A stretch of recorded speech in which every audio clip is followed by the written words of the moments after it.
If you exit that hero level and become the sage, who enters the hero level? The customer. You make the client the hero, everything shifts. So a few things have happened in this model. She's neutralized everybody else in the market as being shallow without talking negatively about anybody.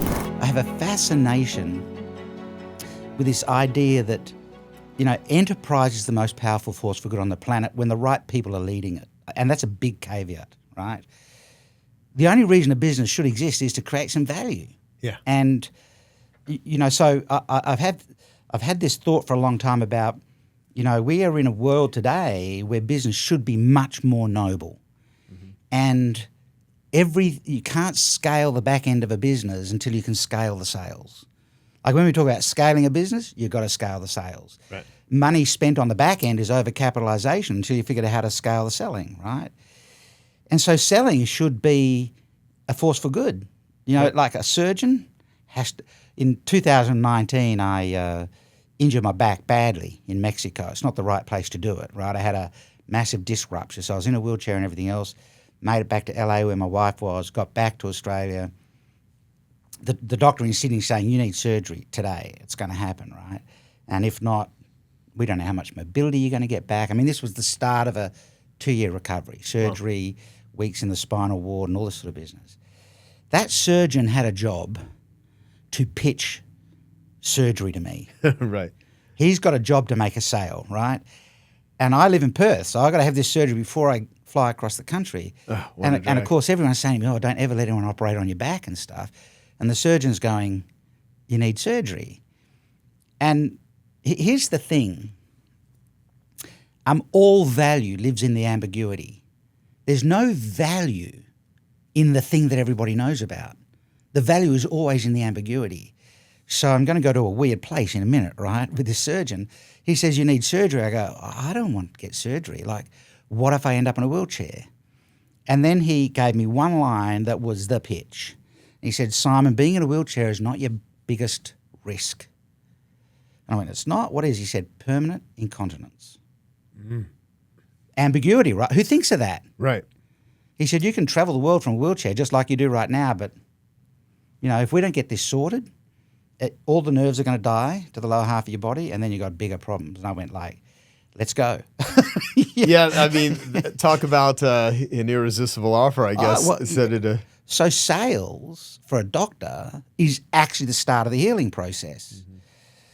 So business should be the most powerful force for good on the planet, but we can only do that when we sell well, Yeah. And then there's a whole bunch of questions behind that. So people come to us for models, and can we help them to sell? And can we help them think through their business issues and leadership and structure and so on? But I think, for me, the stuff that people probably don't really realize is at the heart of everything we do. Business is an enormous responsibility, and I think the primary starting point of that responsibility is how well and how ethically and how transparently you sell. So I've been in this pursuit for how do we create a much more transparent sales process where people are making really informed. They're not prisoner clients, right. They're hero clients. They've bought from you to do something bigger. So I come from this small little town where, you'd go down to the butcher's and get meat and bring it home, and once a month they'd send the account to your parents. No one ever handed money over the counter. It was all trust-based, to business globally. And the bigger question is, isn't that how business should be? So, I mean, there's lots of other things I could talk about. But for me, that's a really big driver. What do we do to make business the most noble thing we do? Well, and look, even the way you talk, and I mean, it's clear that you have a lot of knowledge and a lot of doing the reps under your belt on how to present, right? So, and you're very non-threatening, and you are very much, you come across, we're going to get into drawing. Sure. So this is cool. I got my iPad here. I actually want to learn from you about how you interact with this too. Even before the filming of this is interesting to, just think about the setup and stuff. So I've always, really liked the whole concept that people love to be sold. They hate to be pressured, right? So if you do selling in a certain way, it's enjoyable. You're helping lead someone to where they want to go. And I despise the unethical use of marketing and selling. I don't know how you would frame this, but I will often say to people that are early on learning about marketing. They're like, they'll have, I don't want to do anything gimmicky. I don't want to do anything too hypey. And I'll say, well, hype used ethically is massive enthusiasm for what you're selling. Hype used unethically is lying, misleading, bullshitting, exaggerating, saying things that simply aren't true. And everything involves selling. Everything you do is either going to attract or it's going to repel. And so going back to your whole living in a small town, people knew each other. And when you're in a big open sea, a lot of people can get away with fleecing people. They can get away with selling crap in a box. They just find a new customer, client, patient, victim, whatever they want to call them, and then they go on to the next one. So there are people that are in the transaction business, and then there's people that are in the transformation business. Anything meaningful and good in the world, selling was involved, like everything. So it's not the selling that's good or bad. It's the methodology. It's the match to the person, if it's a right fit client, that sort of thing. So all of that being said, let me back up. The person listening to this, there's people that are in service businesses. Sure. Most of them are just entrepreneurs and founders. They're running their companies every day. Their ability to make a living has to do with their ability to go out and make sales and to acquire clients. There are investors. There are I've some people that are running billion-dollar companies, but most of them are just small business owners, and they're just looking for ways on how to most effectively present and package what it is they do. So when you go in to help someone, what are the obstacles that you often see that stand in the way for them getting the results? They have their business, they have their product, their services, and they're not effective at selling. Yeah. What are the obstacles? Well, I suspect you've heard this a lot of times too, right? I hate selling. Yep. Do you know, because selling's so foot in the door selling came from the door-to-door vacuum cleaners of the salespeople of the 50s and 60s. And they used to buy leather shoes where the sole of the shoe was wider than the foot of the shoe. So they slam the door. Put the foot in the door and then they slam the door. They can't get the door closed and you keep shouting your pitch through the door, right? And it was an aggressive, full contact, I'm just going to wear you down style of selling, right? And then that evolved into pressure-based selling. Gift of the gab. I'm just going to conversationally manipulate you into saying yes. I'm going to get the triple yes pattern set up. I'm going to find, I'm going to have 101 closes that I can, pluck out and all this sort of business. And salespeople used to be the purveyors of information. So if you want to buy a TV, you went to the shop and you talked to the salesperson. You said, "So I want to buy a TV," and they kind of educated you about what you could have and what was available. Right? Well, that's gone because everybody comes to you now having researched a bunch of stuff. Right? But you're no longer a purveyor of information. You're a purveyor of realization, and there's a big difference, right? And so for someone to realize that they don't just need this thing, but they need you, they have to connect to you in a way that is way deeper than will ever come from gift of the gab, foot in the door, 101 closes and that sort of thing. They have to connect with you at a profound level.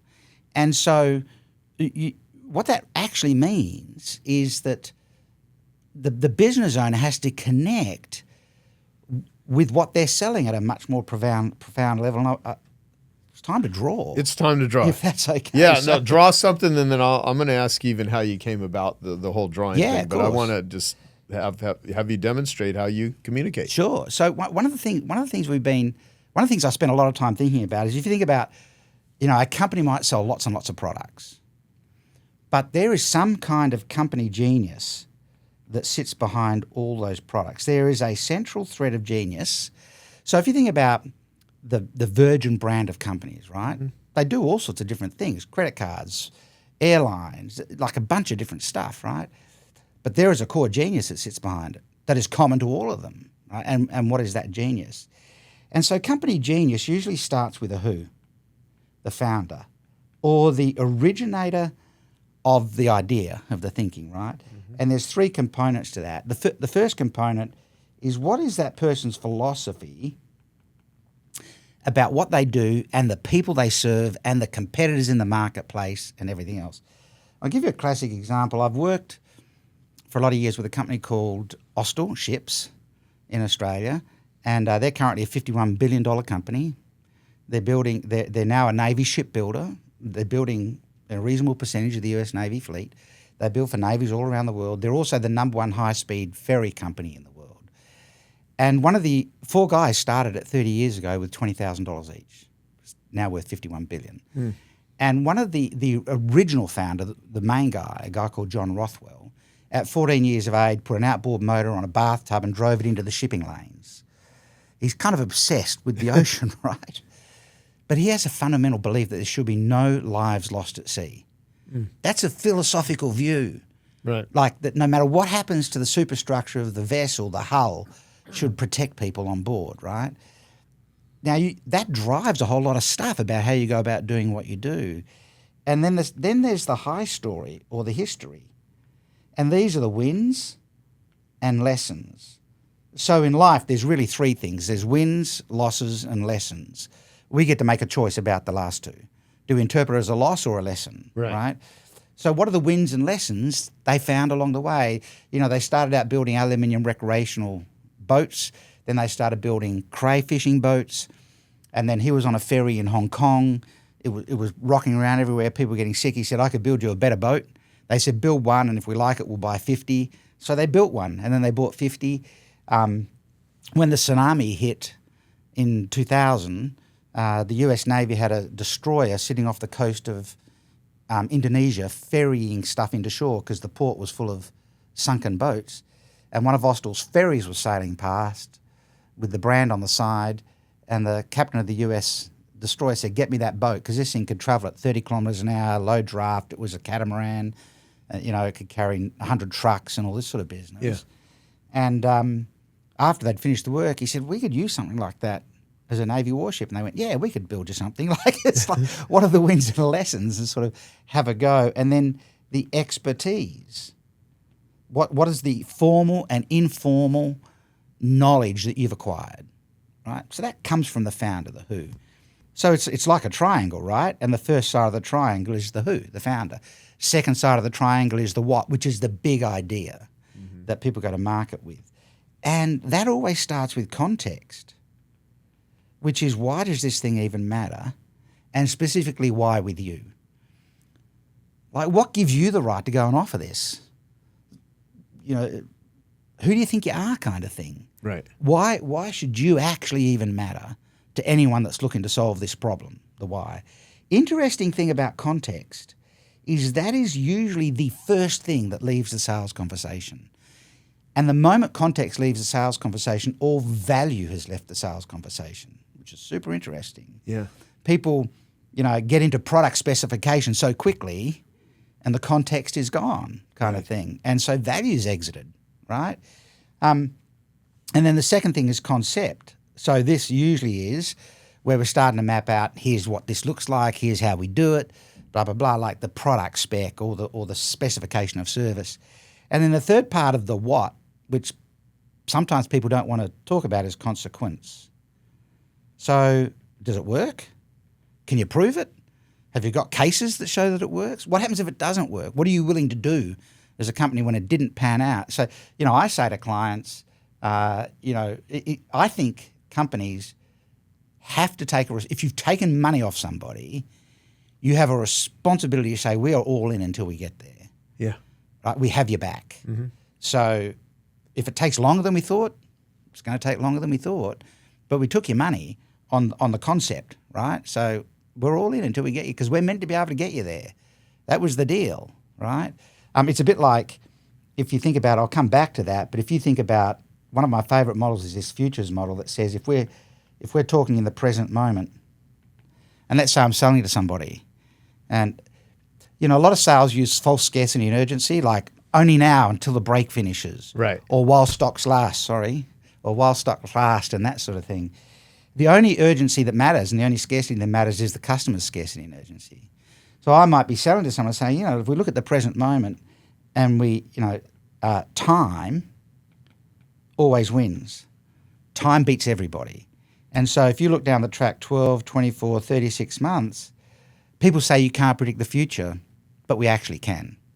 I know that in 12, 24, 36 months, you're either going to be in a green zone where you're in an absolute ideal outcome in the context of this thing that you're struggling with, or you're going to be in a red zone where you're probably in crisis. And people think the pathway between where they are today and where they want to be is a straight line, but it's not. Time bends everything. Mm-hmm. Time compounds everything, good and bad. It doesn't care. And so if you drift, which is why that red line occurs, if you don't take action, if you don't make decisions, if you just drift, like if you don't clean your teeth, they're going to fall out of your head. Right. I can guarantee that, right? Yes. And it will accelerate as time goes on, right? You'll be fine for 30 years and then they'll just start falling out really, really fast. Right. Because time compounds everything. But it also compounds the upside. And the only thing that drives that green line heading up is great decisions and action. The difference between ideal and crisis is the difference between drift and decision, right? But the problem is people come to you and if I was selling to somebody, I'd be saying, you've come to me because you feel like you're already down the track where the gap is huge between ideal and crisis. You're starting to feel some pain. That's why you've come to me. You know you're on the red line.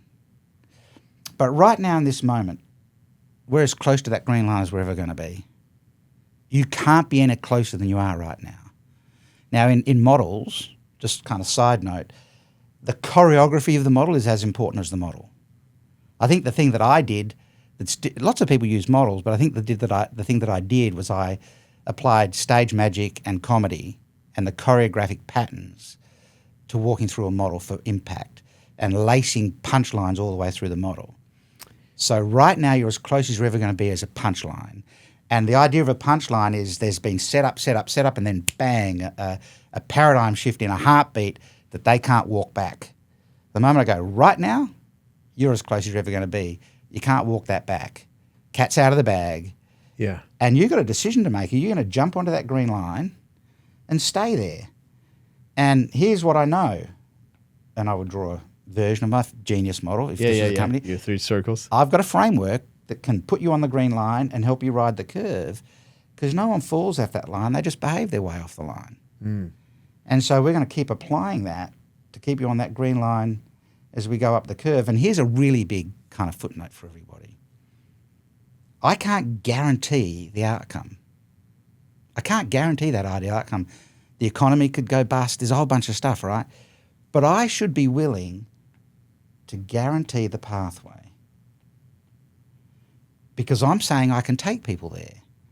And it's interesting for people in business, particularly small business owners, right? When you want to put a guarantee on something, particularly if it's a complex sale, a product or a service or a physical product with something else attached or some complexity in it, you don't have to guarantee the end outcome, but you'd better guarantee the pathway. Because all people want is a sense of certainty. And if you say, I've taken hundreds of people there before, and if you follow the pathway with me, as long as you don't behave your way off that green line, we'll get there. Yeah. Well, let me ask you. So let's just make the assumption that if in the perfect world, everybody is able to have a pathway that takes people to a bigger future, as you call it, the ideal here, that does help and benefit them. What do you do in situations, or have you been in situations where people have plopped down a good chunk of money to hire you and your team to come and develop the models, help them, and you realize your pathway sucks. I mean, this is not good. I mean, there's a lot of missing parts. I mean, because a lot of marketers and salespeople think marketing and selling solves everything. Yeah. And I know a lot of people that can make a lot of money, but they have very bad reputations. They've screwed a lot of people, but their marketing and their presentation skills are enormous.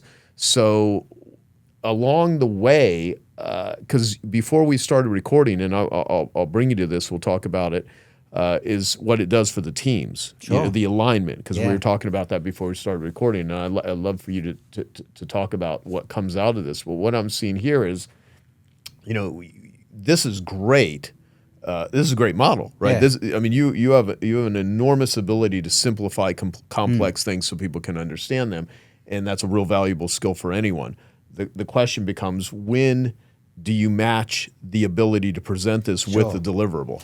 So here's the thing.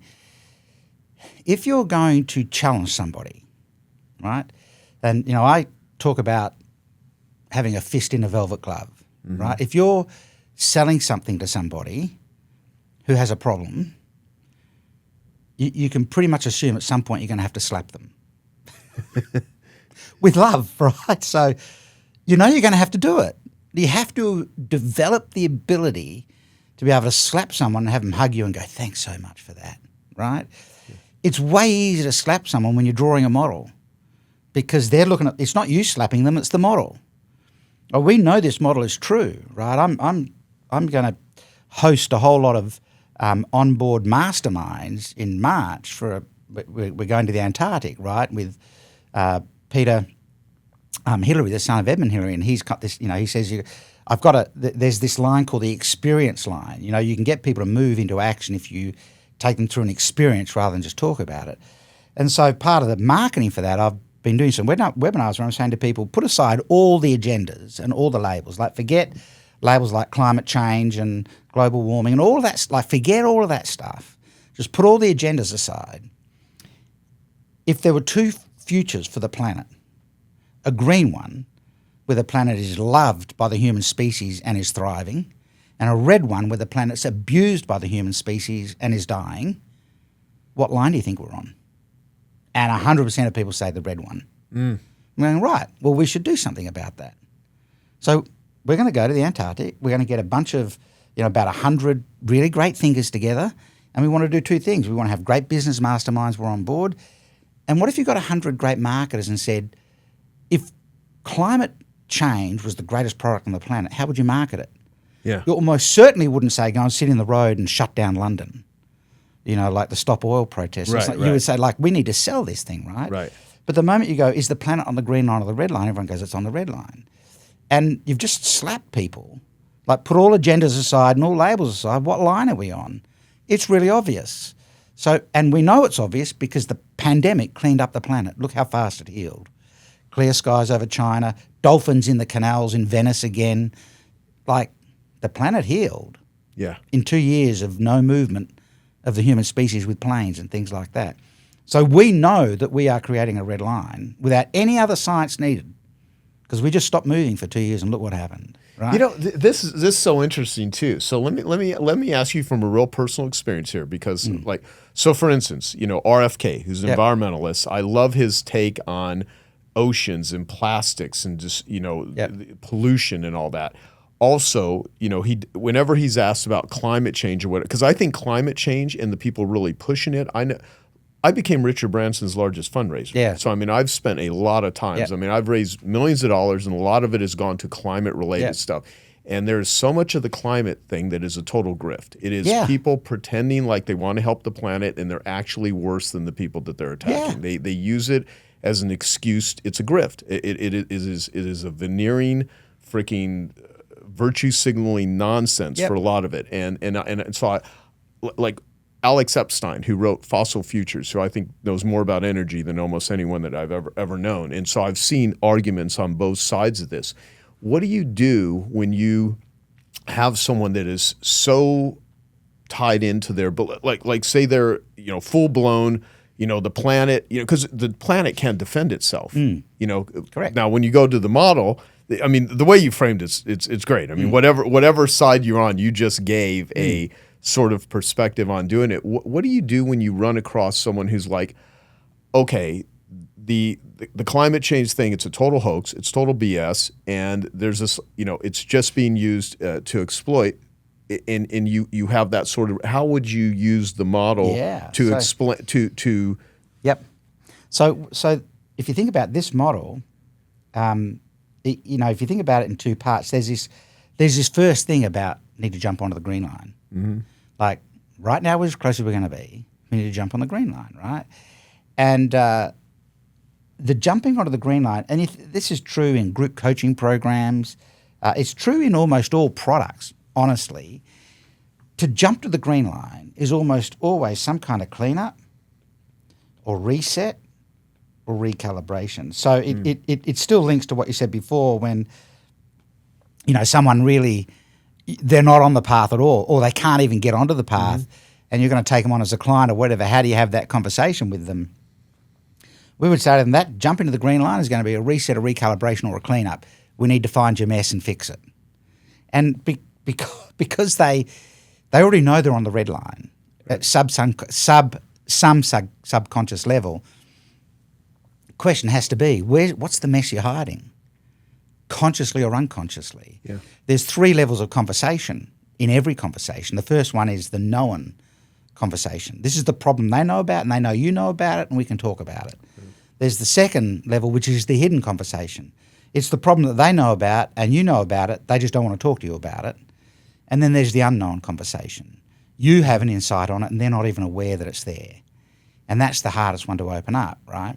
And so, it's a prospective client who's not even close to ready to work with you. You might say, listen, in your circumstances, we need to find out if we're going to be able to jump over that reset line when we get to it.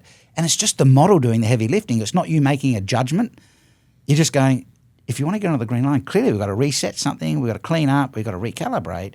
If it was the climate thing and someone saying this whole climate stuff is BS, I'd go, so let me draw a model for you. Do you think we're on the red line or the green line? Like once I get to the end of the choreography, I think we're on the green line. Really?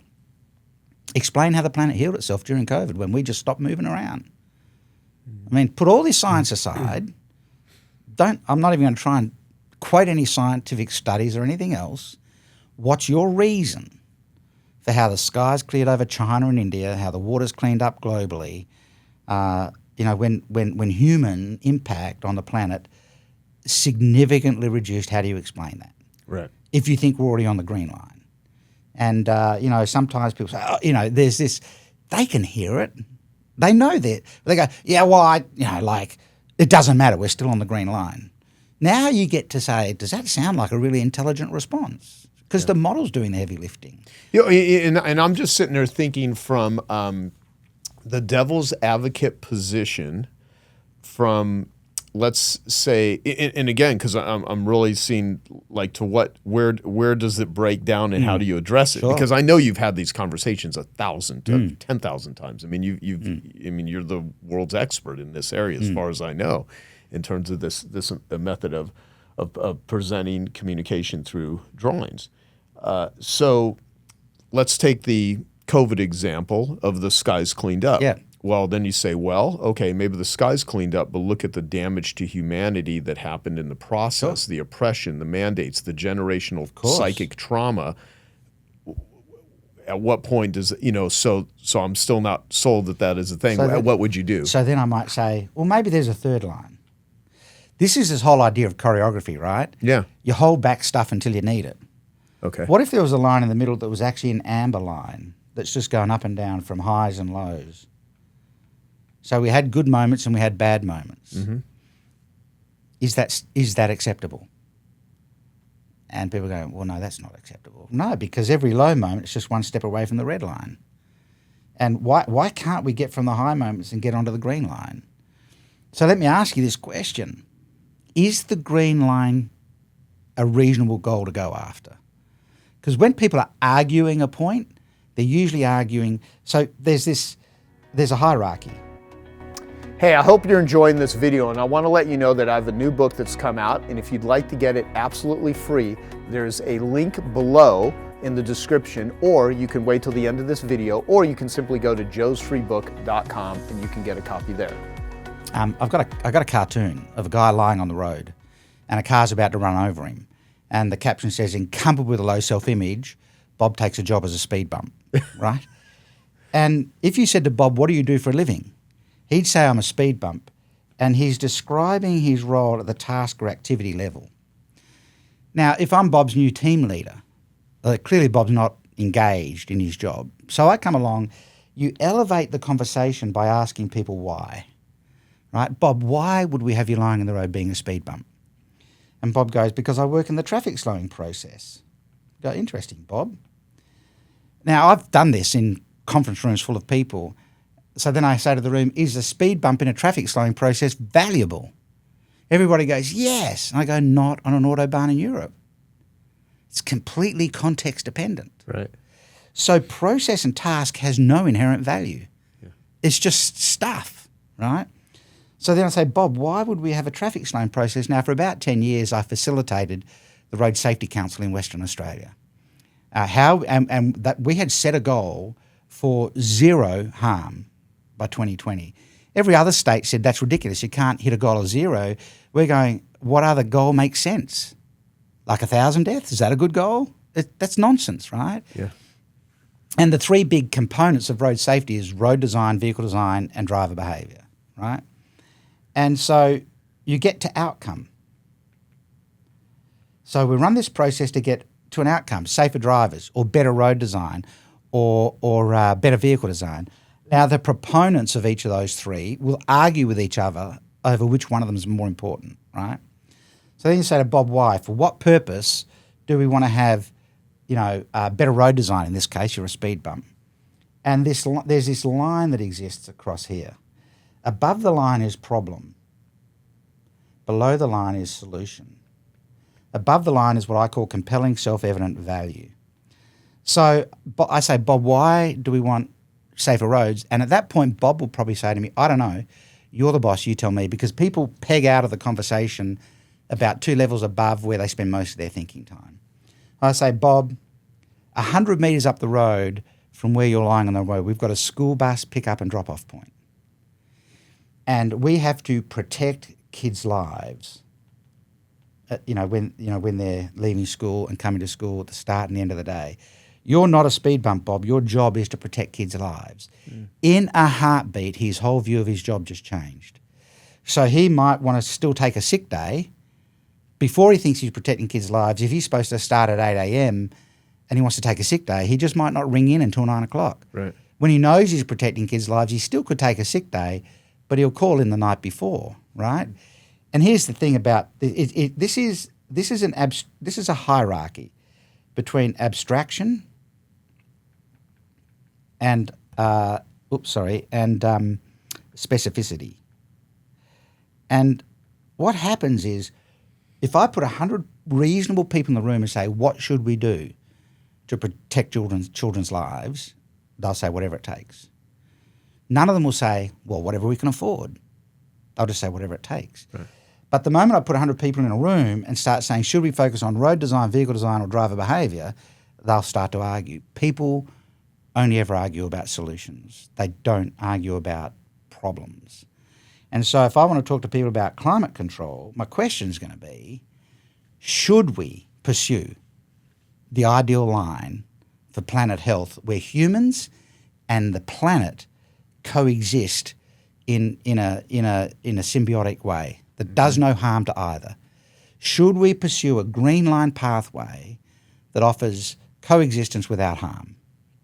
And most reasonable people would say, absolutely. Is it fair? Is it reasonable for us to tolerate an amber line that harms and then doesn't, harms and then doesn't? And is there anyone that would suggest that we should be okay with this red line, where we're existing on the planet, but either humans or the planet have to be harmed for that to happen? Yeah, it's so interesting as I sit and watch this, because I have to kind of remove my personal biases and things that I feel that I know, not in anywhere an expert level, because I always seek out people that know more about stuff with me. And I see more exploitation being done under the guise of environmentalists and save the planet. So I already have this built-in bias of distrust and what I don't like about it, and I see it being very exploitative of people, and the people that seem to suffer the most of energy restriction are people that need it the most. Yeah. Poverty-stricken people to low poverty, and the ones that complain the most about it and are trying to act like the champions are many of the people that go and speak at 3-letter organizations that run the world and fly there in their private planes while simultaneously talking about we got to save the planet. Yeah, I know. And these are just the biggest con artists, and I'm like thinking, okay, so I could see them using this to get everyone to see, we're going towards the red line, while they're simultaneously just full of crap. Yeah. And so, I mean, these are tools. Models are tools, right? Yeah. And all tools, the ethic of any tool is attached to the person holding it, not to the tool. I can put a scalpel in 2 different people's hands, and one's going to harm and one's going to heal. You've probably never seen my video of Selling Evil, have you? No, I don't Oh, think I so. did it. Oh, it's so funny because you're talking about people would go into stores, they would talk about TVs and stuff. Yeah. I use an example of a DVD player. Like if anyone types in "is selling evil" into Google or any search engine, there pops up a 3-minute and 50-second video that I was being filmed for, and I think it was 2010, and it was for a movie, a documentary. And this part never made it into the movie. It was B-roll, and one of my team members happened to watch it at the time, and he's like, "This is really good." Click, uploaded it on YouTube, and then it's became this video that's been used in universities to explain selling. And I give my favorite definition of selling, which I'll use this as a segue to ask you about, what people want. You have a great model, and I'd love to have you draw it. Where I say my favorite definition of selling came from my friend Dan Sullivan, and I had asked Dan, several years ago, you go, well, what's your definition of selling? And he just said, getting someone intellectually engaged in a future result that's good for them, and getting them to emotionally commit to take action to achieve that result. And then I go on to say, well, the key word is good for them, because you can get someone intellectually and emotionally engaged in a future result that kills them, like cigarettes, or like watch porn, or eat crappy food, or harm people, or whatever. So in order to use selling in a way that's not evil, you want to help people get to a better future that's good for them. And then I say that everything that I say, you say, anyone says is designed to attract or repel. And you can use marketing. You can use it like a gun. You can use it for self-defense. Or you can use it to rob people, to harm people, to kill people. And so the key is to make that distinction. But I said that when you go to a store, and again, you got to understand the time. It's funny, people watch it now like, what the hell are you talking about, a DVD player? No one buys DVDs anymore. But at the time, people, I mean, they still sell DVDs at like Best Buy and stuff. But in 2010, like we've still not made that transition, right?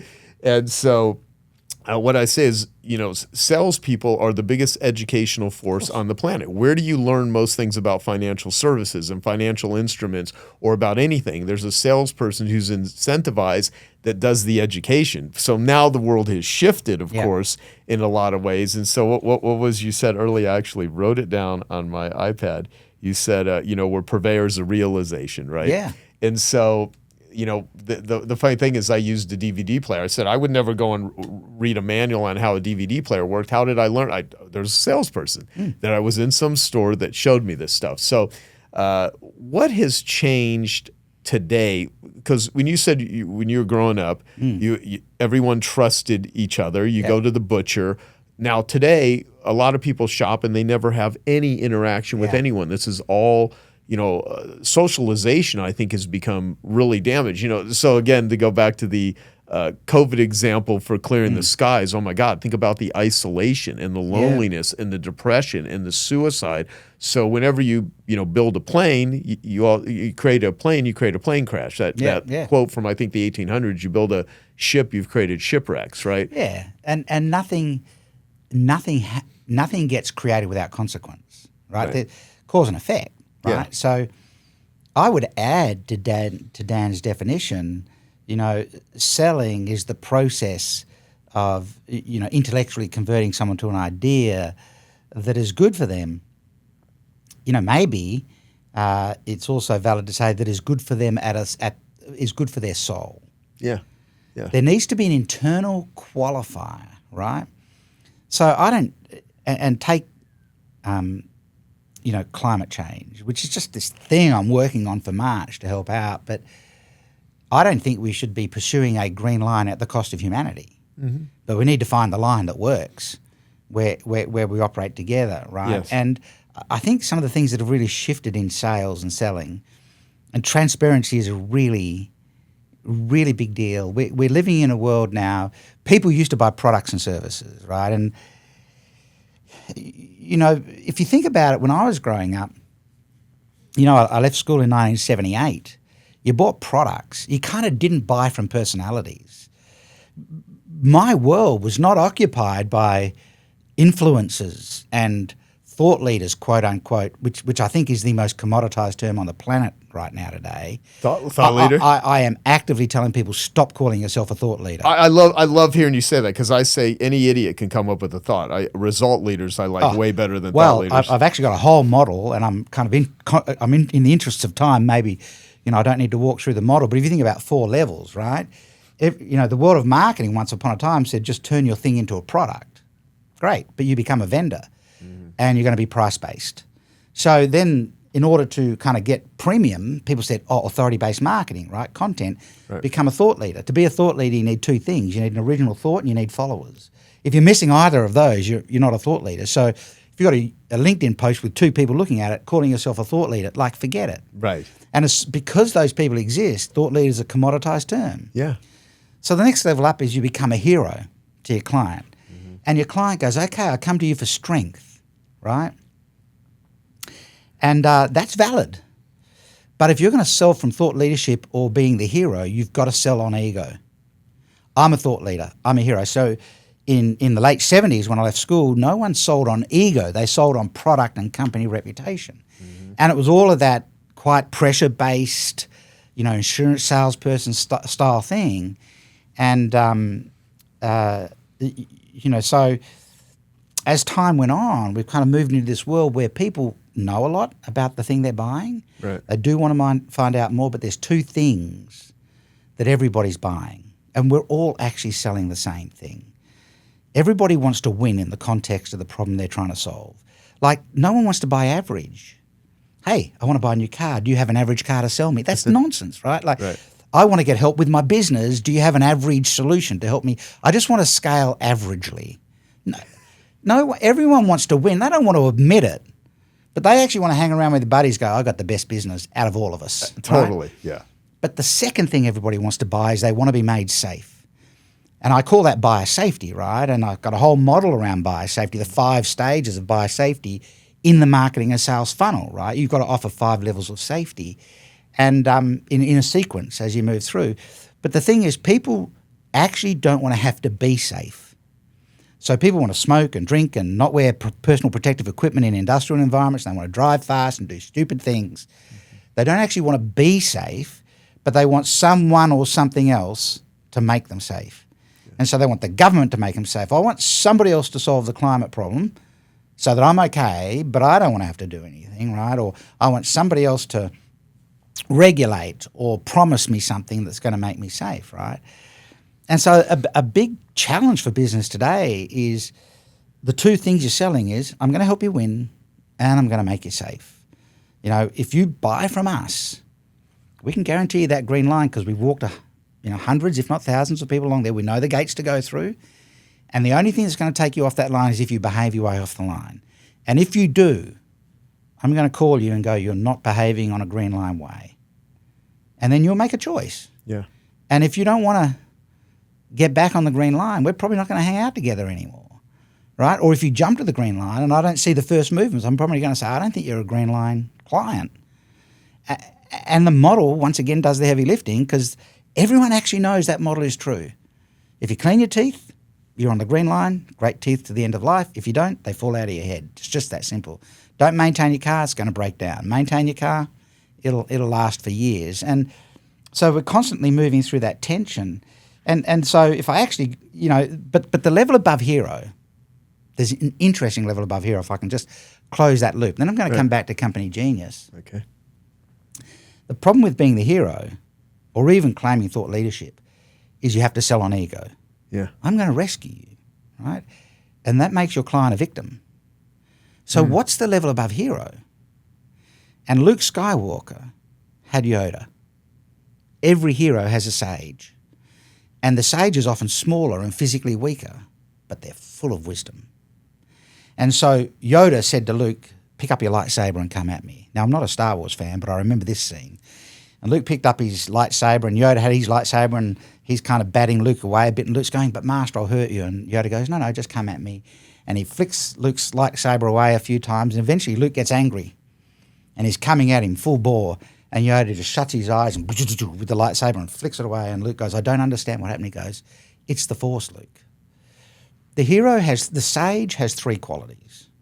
And I would challenge everybody to market and think about this as they market. The sage has this profound genius behind what they do. And I'll cycle back to that company genius model and finish it in a minute. They have a level of wisdom that the client knows that they're experiencing that they haven't experienced elsewhere. They have a way of talking about it and thinking about it that they're not hearing from other people. So they have profound genius. The sage has what I call powerful calm. When they come into the presence of this sage, so this is someone speaking from stage or one-to-one. Now, this is not about no hype. It's about the right energy, because you can have calming energy just as much as you can have hyping energy, and they both have their place, right? But the sage has this powerful calm. People come into their presence, they just go, I just need to hear you talk. Like the sound of your voice, what you're talking about, just the things you say, they just make me feel safe, you know, and I know what you're talking about is going to let me win. And then they have the ability of what I call practical simplicity. They can package the most complex things into little parcels of clarity, which I call models. I mean, if the two most important systems in a business are the system for thinking, so every business is only as good as the idea on which it's built, and the quality of the thinking of the leaders in the business. And then the ability to influence people, so the system for thinking and influence. To influence staff to work hard, customers to buy from you, regulators to let you operate, suppliers to serve you, and so on. Banks to lend you money, investors to, invest. You get those two systems right, just about everything else works out, right?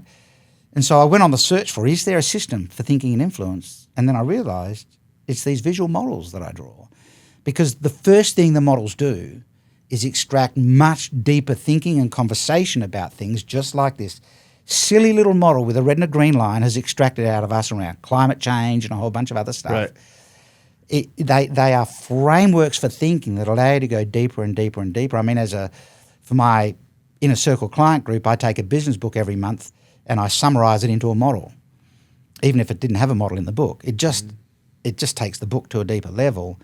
So the models, first of all, stimulate this internal aligned depth of thinking and discernment and consideration, because it forces you to kind of, well, what happens if you really go up that path? Right. And then it leaves behind this artifact for influence that summarizes all of the thinking that went into it. I used to get hired by the government. They say, we're going to put 200 people in the room that are at war with each other over an issue. But they're unified in their hatred for us as government. And you've got 2 hours to get them to agree on this thing. And I have a reputation for doing that, but I realised magical things happen at the 3-quarter mark. So I used to do ultra-distance running until my knees blew out, like 100-kilometre runs and stuff like that. Wow. And most people fall out of the 42K marathon at 32K. Most people fall out of the 88K comrades in South Africa at 63K. The performance curve is the 80-20 curve, right? Everyone says only do the 20% that gives you 80% of the result. That's a denial that the 80% was building foundation. Mm. You can't just turn up for the Olympic Games for the last 20% and win the gold medal. My nephew's a 2-time Paralympian. You got to do the 4 years of training that is the 80% just to get to go. Right. So the way most people talk about the 80-20 rule is fundamentally wrong. You've got to do the foundational work of the 80% to get the exponential lift that occurs in the 20%. That tipping point is the 3-quarter mark. So most people step out at about the 3-quarter mark because they've just spent 80% of their time doing the work that's going to give them the uplift in the last 20%. Someone else comes in, picks up a business, let's say, that someone sold. It's poised right on the exponential part of the curve, and away they go, right? And they look like heroes. And I love the way you explain that too, because I mean I've actually seen you talk about foundation and acceleration. And what's funny is for years, I mean, I started Genius Network in 2007, and prior to that, I had my first coaching group. I started in 1998, so I've been at it for a while, and I've looked at like the 3-year framework, first year foundation, second year growth, third year acceleration. Yeah. And a lot of people come in with the expectation that I want to fly into flying, and they just don't. And so I think in what you just said, the way most people use the 80-20 model is fundamentally wrong. Yeah.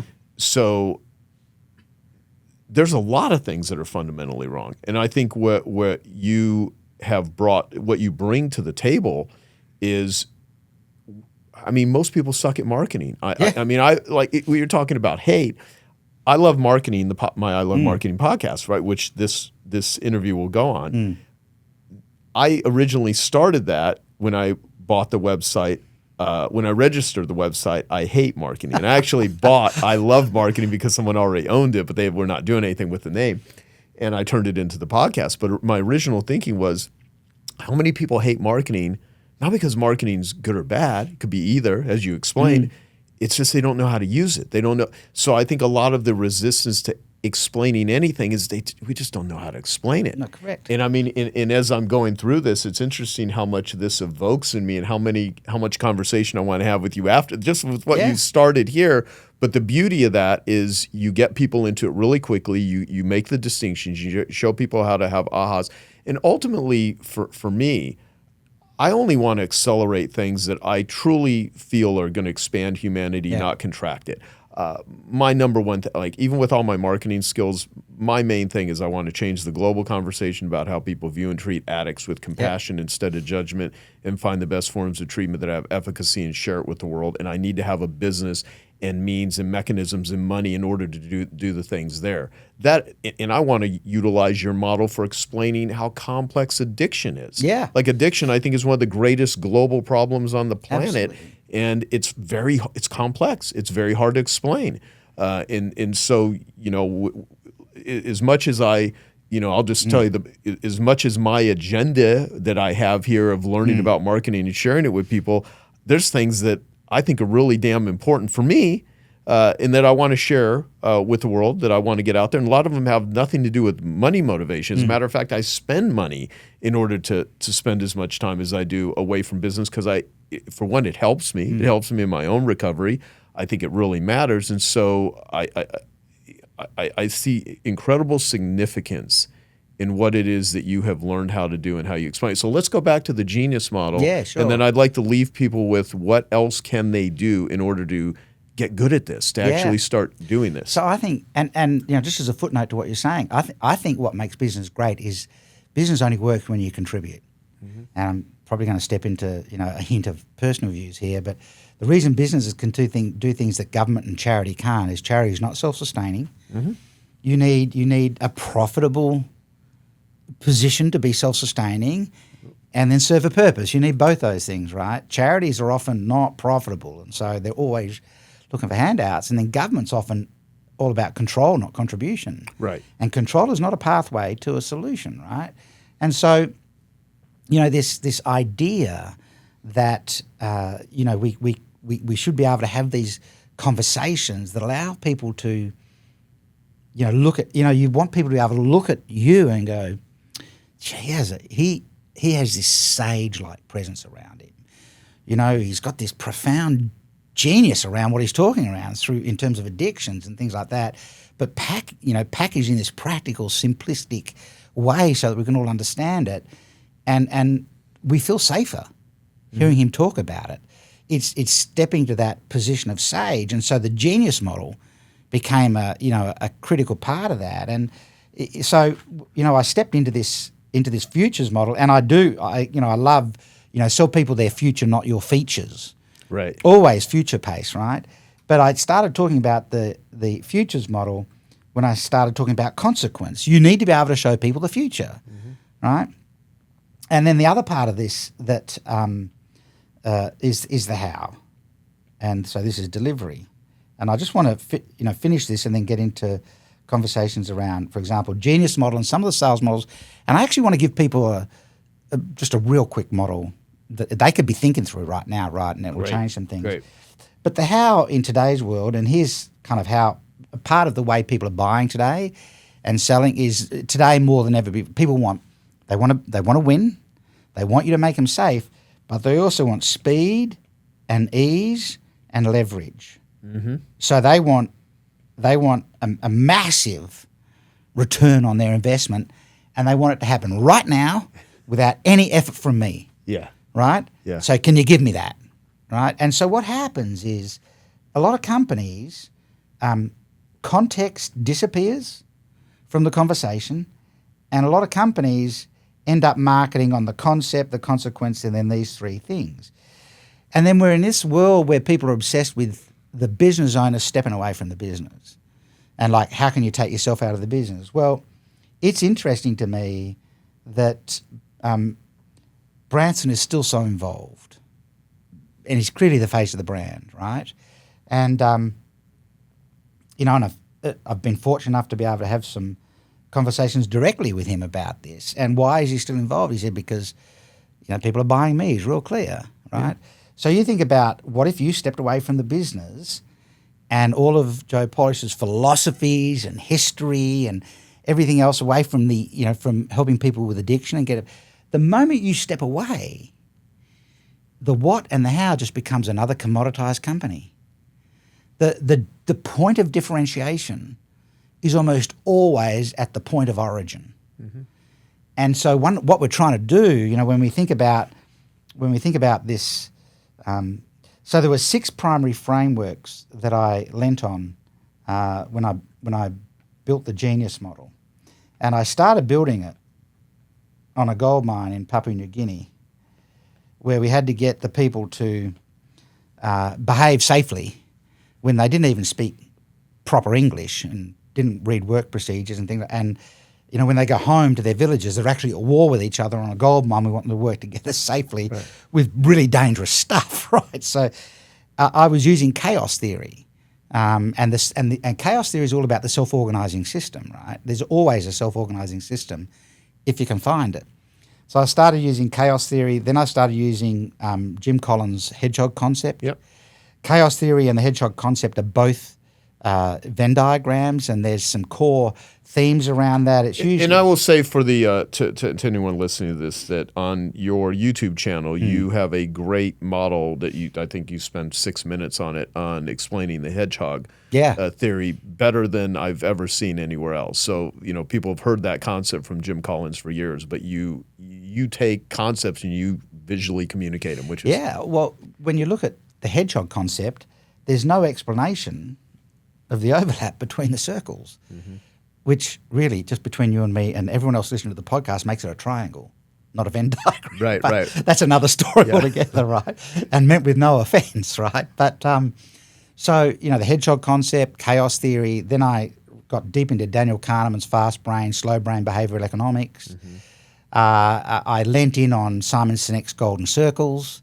He makes his comment, people don't care what you do until they know why you do it. Right. I think a more accurate description is people don't care what you do until they know that they are the reason why you do it. Yeah. And those two, they're wildly different kind of perspectives. But the 3 circles, I started using those 3 circles to sell. Could I turn them into a sales model? And they worked, but I needed more distinction between the circles, which is when I started to lean into these 9 accelerators around the outside. And those 9 accelerators is where I really started to. These become. So if you think about the center of the model is all about the outcomes and what happens for the client, and it's at the heart of everything you do. Yeah. So much of what we sell is here's our process for what we sell, and by the way, we're going to pop you on the end and sell to you at the end. Mm-hmm. Whereas we put everything about the context for the client in the middle of the model, so the context is never going to leave this conversation. And then we're going to talk about the concepts, what we really do to pull this together. Right. And then these 9 things become the bridge into reality. This is where the rubber hits the road. These are the things this is where we make it happen. These are the things that we do. And all of a sudden, so what happens is, like, I started life in electronics, right? Everything in this room was a thought in somebody's head, and then its first metaphysical iteration in the real world was as a drawing on paper. Almost everything anyone's ever thought of entered the physical world as a drawing on paper. You can't go to an architect and go, I've got a great idea for a house, build it for me. Right. The architect's going, I've got to draw a plan, right? In the electronics world, I used to design and diagnose electronic circuitry. You have to draw a circuit diagram first because you can't see electrons move. So it's a vague concept, and you draw a blueprint for the brain that sits between the thought and reality. So if you talk about addiction, you end up with a blueprint for their brains that sits between what you know and their reality. Mm-hmm. So they can go, oh, well, that plan, that model looks like it would work, right? And so this is actually a how model. And, you know, if we think about 5 emotional movements in a sales process, first one's curiosity. Who could help me with this? You know, we've got models that make people look more interesting, more curious. So if I know you could help me with this, the next emotional movement is, tension. Right. Well, why do I need to do this? Why do I need to do it now? Why do I need to do it with you? We have a model for that positions you at that sage-like level that, I'm hearing different stuff from you than I've heard from anybody else, and it's challenged me and I want to get there, which then leads to desire. Well, what is this? What does it look like? And we use an iceberg for that.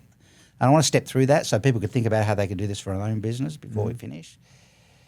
Once people go, well, I want that, but I want it at the deeper level that you're talking about it, right? I don't want it at this superficial. I want it at the level of the unknown conversation that I spoke about before that I never would have thought about until you just showed it to me.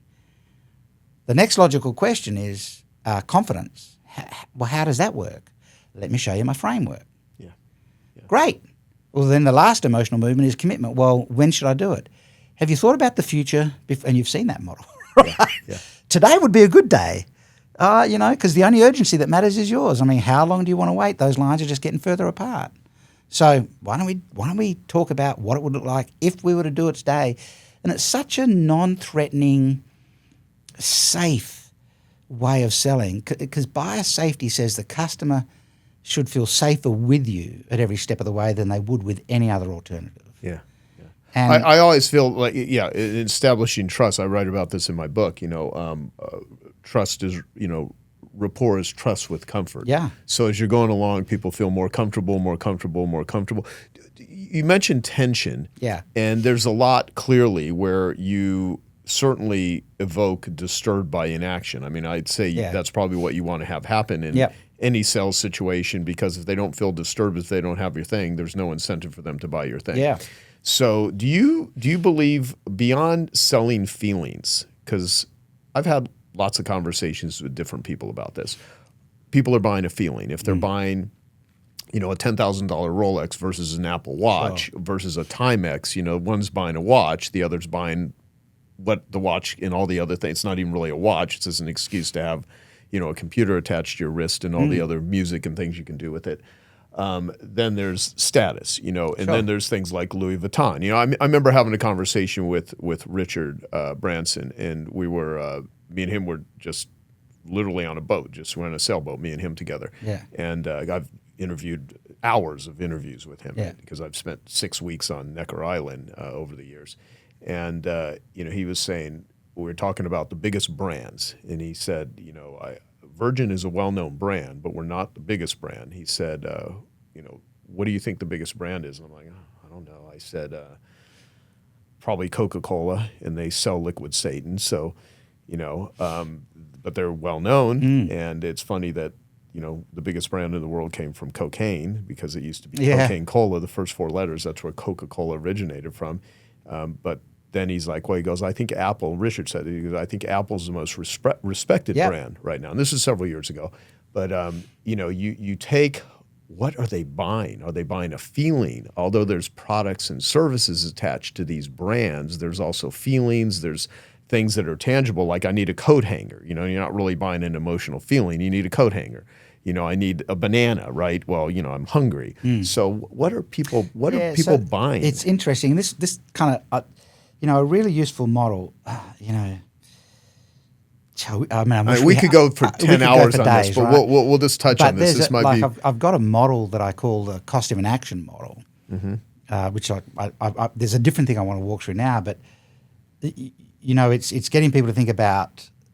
Like, there's a really interesting question you can ask in the sales process. People say, how much is that? You go, it's $20,000. And they go, well, that seems quite expensive. And then if you say to them, what's more important to you, price or cost? Yeah. It creates a mental fissure. They're going, what do you mean, price or cost? And then the model steps through, well, is $20,000 expensive to you just as a price? And they go, for sure. Great. And I've got a way of drawing through this. And I go, but if that $20,000 gives you a $100,000 return, and it's the cost of getting a $100,000 return, is that a better spend? And they go, for sure. And I go, great. But there's another cost, isn't it? And they go, yeah, what is that? And I go, it's the cost of inaction, which is $100,000. So what cost are you more prepared to spend, 20 or 100? Right. And then when you draw it out, like, it can't be ignored, right?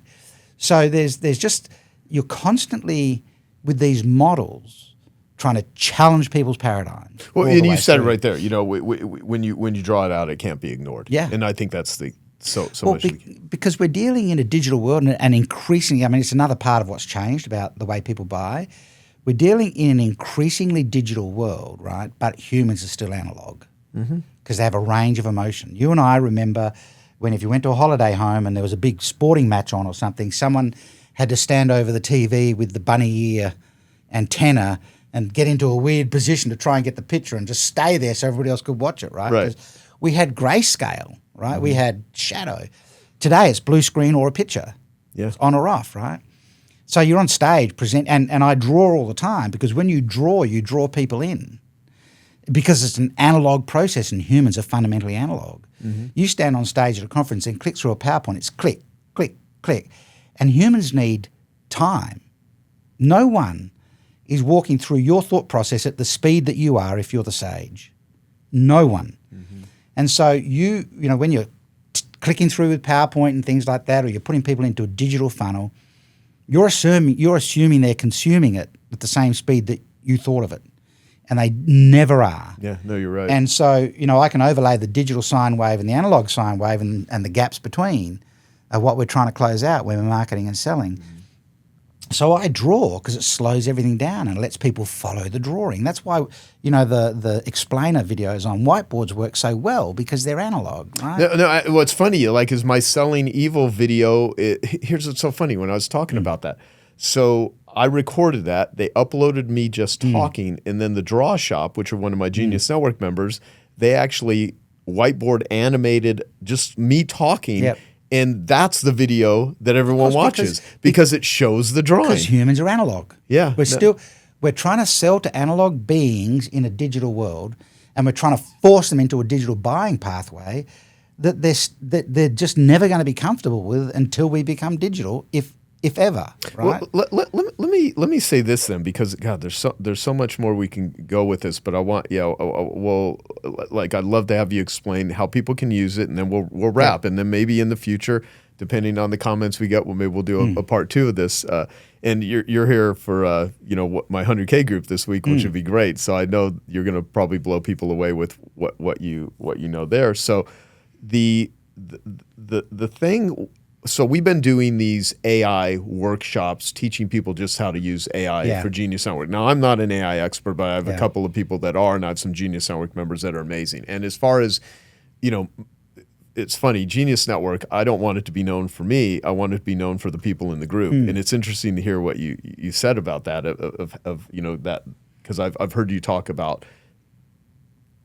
almost every successful company has a spokesperson. Yep. There's someone, you know, there. And so right now, I couldn't at this moment piece together the tech in order to do it, but my AI guys have, where they can literally talk and piece together tech and just talk, and it would draw things. Yeah. And it would do it. And what I think is dangerous about that is there's a certain element where I think people are going to, when everything is not done by them anymore, I think there's this context and this wisdom and this understanding that you talk about, that they're not going to get to that level if they don't do it, if you don't physically go through and actually do it. And if you have no tech around you, you know, I remember sitting with Dan Sullivan in an airplane, and there was someone who their battery went out on their phone, and he pulls out his book. He goes, yeah, the battery's not going to go out on my book. And it was this kind of a funny moment, but it goes to, I think when you're on stage, you know, if you can draw, you're golden. Oh. You don't need anything else, and you're more compelling. Yep. And it's human. And I think I don't want anyone to miss that, because I can see someone listening that's going, oh, we can do this with AI. No. I can just talk to something, and I can, you know, use 11 Labs to mirror my voice, and I can, you know, put all these texts together, and then I can use Midjourney to do stuff, and I can make it look all pretty. And it's just like, no, nothing about what you're doing is complex or complicated. No, you know, if I go and I'm speaking at a conference, we go, what do you need? I go, I just need a HDMI cable. They go, right, well, what about your slides? I go, I don't use slides. Well, we need your slide deck before. I'm going to make it up as I go. Like, there's a lot that happens in someone's mind when they see you building it live It's magician stuff, right? You're working from a blank sheet of paper. That means you seriously know your stuff. Yeah. And you're doing this in front of the room live, and it's analog, and they can connect to it. And if the tech goes out, I go, get me a flip chart. Right? Or for years, I sold this way. Like I drew models and I assumed everybody did it. I carried a sketch pad, not a notebook. And I'd draw in front of clients, and they'd go, could I get a copy of that? And I'd take a photo with my phone. I used to carry, remember when we had digital cameras? They weren't a phone. Yeah. I go, I'd take a photo, and I'd tear out the pages and give it to them, because they were usually going back to a corporation to make the sale. And I'd say, you know what? Take them back, show the models to people, but if you want, I'll come and run a 3-hour project planning session with you. I'll get you to a project plan, working through those models, whether we work together or not. At least you'll have a project plan. How much of that do you think I closed? Because I got to turn this person into a salesperson. It was such a soft, easy process. I've sold millions of dollars worth of stuff on napkins and things, right? But it's magical because you're just drawing. So the AI thing is super interesting. I have this whole conversation I have with people about what is above the AI line and what is below the AI line. So every technology I view as a line.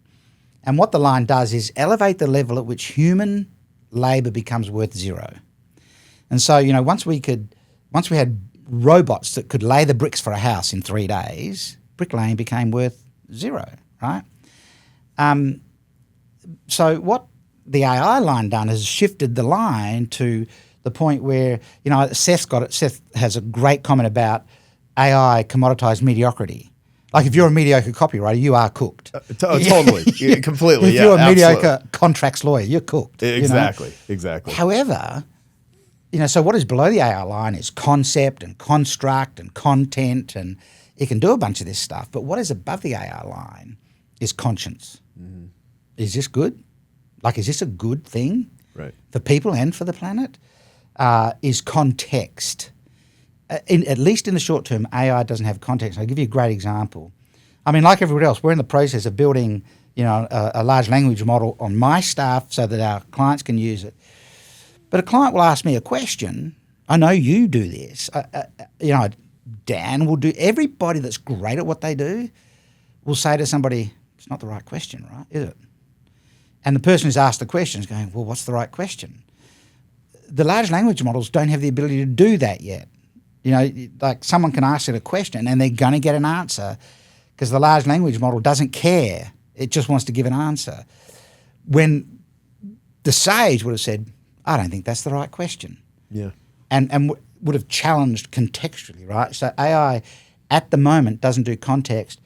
AI at the moment doesn't have compassion or care, and it actually doesn't have consequence. It's humans that'll get sued, not AI.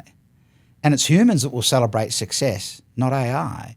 So right now, as we sit there, people don't and won't be made to feel safe or feel like they can win through an AI-generated video or an AI-generated bit of copy that's been written for them.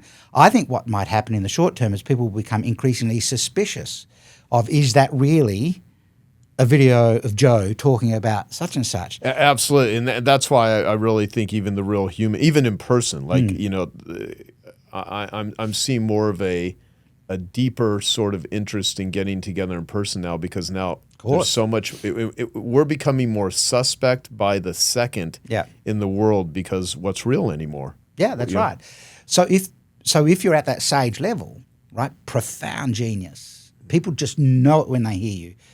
This powerful calm, this enormous calming effect, and then this practical simplicity, the ability to take complexity and lay out in a way that people can just get it as a blueprint for the brain and move on, I think is going to become a superpower. I actually think that I've been talking a lot recently with people about what do you need to do to retain what is uniquely human in the company, in the business, in an increasingly AI-driven world. So it's actually back to that founder stuff. The source of origin. What's the philosophy behind this? What's the history that's driving it? What's the real expertise that saw this context that could be addressed? The rest could all be created. Concept, consequences, speed, ease, leverage could all be created by AI, but the left-hand side of that triangle of company genius. So what I think one of the challenges people need to think through in their business, particularly smaller businesses, is do the heavy lifting of the deeper thinking inside your business about why you should even deserve to get to sell what you sell. That is a tough question, but people should be asking themselves, why do you even deserve to get to sell what you sell? And profit is not a good enough reason. Why do you deserve to have someone buy you ahead of everything else? And you'd better find an answer to that question. You know, one of the things that we know the models will do, particularly the genius model, we've yet to work with a company where we've unpacked their genius model and not have the company say, oh my goodness. Right. There's so much more to this than we'd even realised. And it brings this powerful internal alignment across the whole business. It changes the entire way they speak about, think about, and do business. But I think that depth of thinking is going to be demanded of us in an increasingly AI-driven world that's going to commoditize all the shallow levels of thinking. Right. Which kind of steps us into a model. I don't even know where we're at time-wise on this. I'd love to leave a model for people. Yeah, absolutely. Because everybody leave a model. Everybody could do something and with this. Then we'll wrap. And I can do it in two ways, right? So I'd love to go back to what you're talking about in terms of a Cartier watch and things like that. I have a cousin who's a non-surgical dermal therapist. She treats acne. She's one of the best using, laser therapy and things like that. And she's one of the best in Australia. Voted best non-surgical dermal therapist in the country 10 years in a row by her peers. So someone will come to her and say, can you help me? Can you treat my acne? And I've taught her to say, sure I can. It's a little bit like an iceberg. I can treat your acne and it's going to cost $360 a treatment. You're going to need 5 of them. Like, who leads with price? And they go, I've seen people online advertising this for $90 a treatment. And she says, I know you have. And that is such a shallow conversation. We could stay shallow or we could go deep. What would you like to do? So what I'd love everybody to notice is how much challenge is in these models all the way through that you get away with because you're drawing it. But if you just said, that's acne, that's a shallow kind of conversation. If you weren't drawing it, that would be insulting. But you go, hey, do you want to stay shallow? Do you want to? We can stay shallow, or we could go deep. What would you like to do? No one's going to go, I'm a really kind of superficial sort of person, so let's stay shallow. They're all going to go, no, I want to go deep. Right. And she goes, of course. Well, I have a 100% cleanup rate on acne. I use all the same equipment as everybody else, but it's how I put it together that gives me this really phenomenal strike rate. It's going to happen fast, and I'm going to give you perfect skin. How does that sound to you? And they go, wow. And she literally writes it on there. And she goes, I know, right? But wow's a narcotic. It's a drug. You give someone wow, then they're going to need a bigger hit later on. So I'm more interested on what this would mean to you if that happened. And at that point, everyone bursts into tears. And they say, I'd find a partner. I'd go on a trip of a lifetime. I wouldn't wear a hoodie in summer. And she changes her voice because now she's slipping into sage mode. And she goes, that's right. Here's what I believe, a wonderful person like you. If you exit that hero level and become the sage, who enters the hero level? The customer. Mm-hmm. We don't ever talk about the ideal client avatar in our world. We talk about the hero client. You make the client the hero, everything shifts in the marketing strategy and the sales conversation. I believe a truly wonderful person like you, hero client label. I believe a truly wonderful person like you deserves skin you love living in. Isn't that what you really want? And they go, oh, which is the sound of deep internalized realization. Right. It is the central sound of meditation. It's the central sound of all of the prophets, Yahweh, Allah. Whatever your belief system is, this, I'm going to win and you're going to make me safe. And so what happened to this price point as soon as she said, I believe you deserve skin you love living in? What happened to that price point? they have a completely different relationship with it. It just It's evaporated. And then she goes, I've got a framework that I can step you through that shows exactly how I use all that equipment to make that happen if you're interested. Who doesn't want to see the framework? Right. Half of them don't. At this point, they go, perfect, I'm in. Yeah. Because you've got a framework and I want skin that I'm loving living in. Here's the thing. No one ever goes to her and says, can you give me skin I'm going to love living in? They say, can you treat my acne? Mm-hmm. And most of the rest of the market, a few things have happened in this model. She's neutralized everybody else in the market as being shallow without talking negatively about anybody. She's neutralized the whole market that's in the acne treatment industry. Then she's also, this is the level of outcome, then she's also claimed her outcomes, but also if this is transactional, she's positioned this as transformational, which other people in the market also do, and then she's also neutralized that by saying, yeah, it's great, but it's a narcotic. It's cosmetic. And then she's gone down to what does it mean to you, and the bottom level is timeless. And it's a 3-minute model to take people from a shallow view of what they think they're asking for to I can't stop thinking about that. Yeah. So you think about what you're talking about, right? Expensive jewelry and watches. So that's up the top. Watches. Great. Neutralized. And so then what are the three? Yeah, it's a fashion statement. They're reliable. They're an investment. I mean, all the reasons you could rationalize buying a Rolex or something like that. It's an investment. I'll leave it for my generations to follow me. They're super reliable. It's a fashion statement. Great. But what does it mean to you? Right. What's at the base? And it'd be interesting to wonder what that is. Everybody could, we could talk about addiction, right? And you would end up with addiction at the top. Is it with 2 Ds? Yeah. Optional. You'd end up with addiction at the top. Real conversation to be had about let's unpack what the middle is. This is where the game really starts. Yeah, and what it is there is it's connection. It's connection and it's, Well, let me mess a bit. Of course. Oh, no, yeah, and please. I think connection would be one of these. Yeah, and then the byproduct of connection. And then what is the other two? And then what does that mean to someone when they get that back again, right? This bottom bit is the hardest bit to find, but it's the bit that we find that a lot of people haven't taken themselves to because you're promising a much bigger thing. Mm-hmm. So the iceberg it's a great tool for particularly small business owners. Like, think through the levels of the iceberg. What's the transactional known bit? What's the transformational hidden bit? And a lot of people think transformational is the ultimate level, but what is the timeless bit that is the unknown that your clients don't even know about? And that bottom bit is where we find a lot of people in business haven't even gone to the depth of thinking themselves about what is truly timeless about this. But if Karen can get people to the point where they have skin that they love, that is timeless. That is lifetime, right? And it takes everything else out of play. It takes price out of play. It takes everything out of play. And so the key question is, what does it mean to them?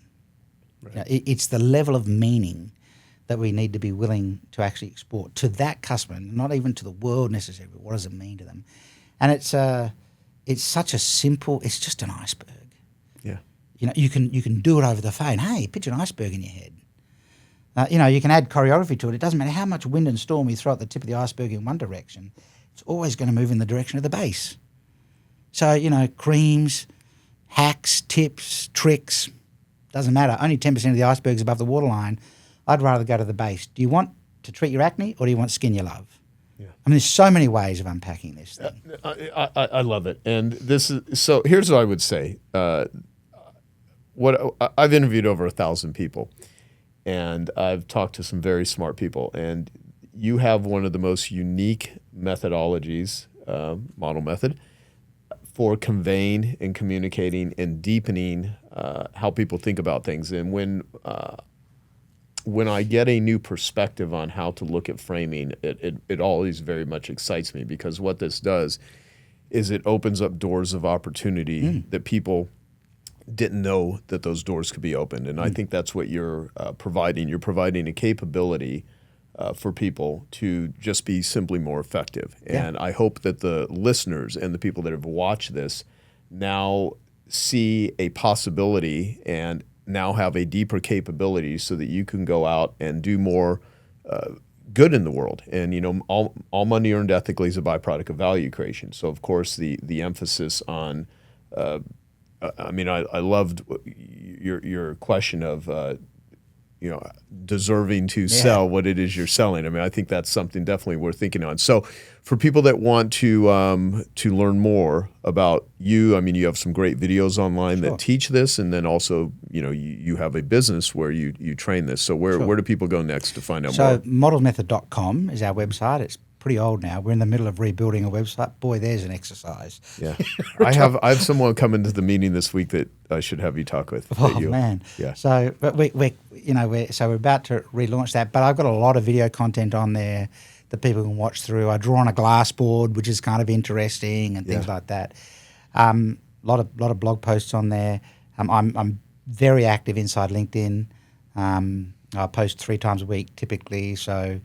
You know, people can connect with me on LinkedIn. I've also got, in addition to the iceberg is about what's the value. That means you should get to sell. The futures model is just a great tool to actually get people to take action. But I've got an interesting model that I'm happy to give you a link to. There's just a video of me walking through a model that people can use for discovery and also selling, like specifically one model to walk through. It's about a 6-minute video. And that will also put people into our database. I do a 20-minute teaching every month, which is a lot. I set 20 minutes on the clock in front of everybody, and then I just go for it for 20 minutes on one topic. So people will get access to the notifications for the 20-minute teachings. And I can give you the link for that. The easy, you know, the first level of buyer safety in marketing is people want safety in anonymity. I want to find out all about you without you even knowing I exist. Right. So the safety in anonymity is go to modelsmethod.com. You can consume as much of the content on that as you like. We won't know you exist, right? The next level of safety is safety in numbers. I'm happy for you to know that I exist, but I want to hide inside your database or sit at the back of the room, right? So download this model that I'm going to give you, and you'll hear from us, and you can come to the 20-minute teaching and sit at the back of the room and everything else. You know, we don't use tripwires and stuff like that. We're not going to force you into something.